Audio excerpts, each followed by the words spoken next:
Hey everybody.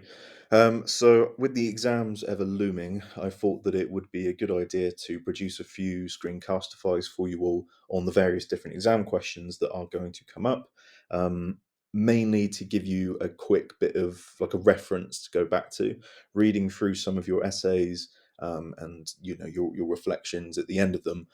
There are various different things that some of you wish that you were more confident on, whether that be the content itself or whether that be structuring your paragraphs or a specific skill. So my goal is to make some short videos that you can go back to as part of your independent learning, in order to help boost your confidence, right? Obviously, we'll continue to work on these things in class and in lessons, but ultimately, there will come a point where you will go on study leave or you will be revising for your exams, once we come back after Christmas.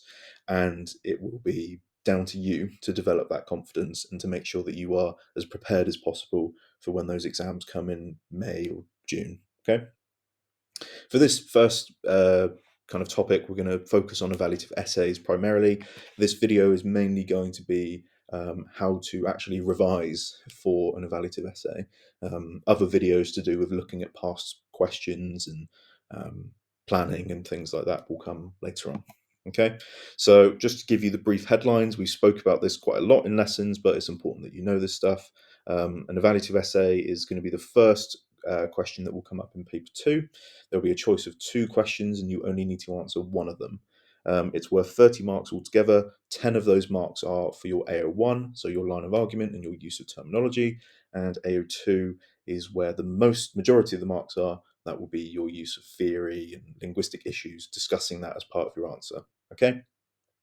On the right are all of the various different topics that could come up: sociolex, gender, etc. Stuff that we have covered, stuff that we've yet to cover, but will mop up by the end of the course.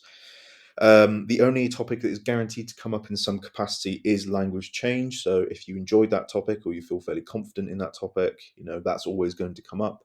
I still strongly encourage you to revise every single thing holistically, though, mainly because the language change question might be quite difficult, but also we don't know what's going to come up in section B of paper two. You might still be asked to write an opinion article about occupation, for example, and yeah, you're going to need to know your AO2 to answer that question. So revise broadly, but if you feel like language change is a good topic for you, then you always have that to fall back on.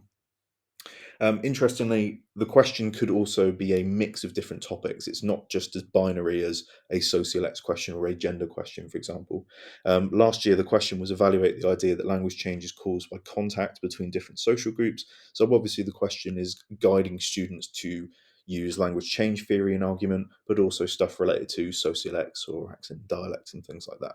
Okay, so be prepared for a mix of topics. That could actually be quite advantageous for you if there's kind of an easy way to bring in theory that you're more comfortable with. In terms of the key skills that you need, well, for AO1, the main thing alongside terminology is your line of argument. Make sure that your writing is clear, that you're following a good paragraph structure, that you have an intro and a conclusion. We'll come back to that later on in a different video, but just be aware of that. Examples of terminology, that seems to be a big struggle for quite a few people. So hopefully this video will give you an idea of how to prepare for that before you even go into the exam. Most evaluative essay preparation comes before you actually go into the exam hall, or whenever you're doing your assessment. So you can prepare a lot of AO1 and commit it to memory before walking in and having to think of it on the fly. Okay. And of course, AO2, theory and research, you need to include that. Generally, you're all very good at doing that.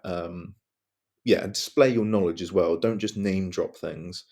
You won't be awarded as many marks if you just put in the names of theorists rather than actually explaining what they did, what they came up with, why their research is relevant, and stuff like that. Okay.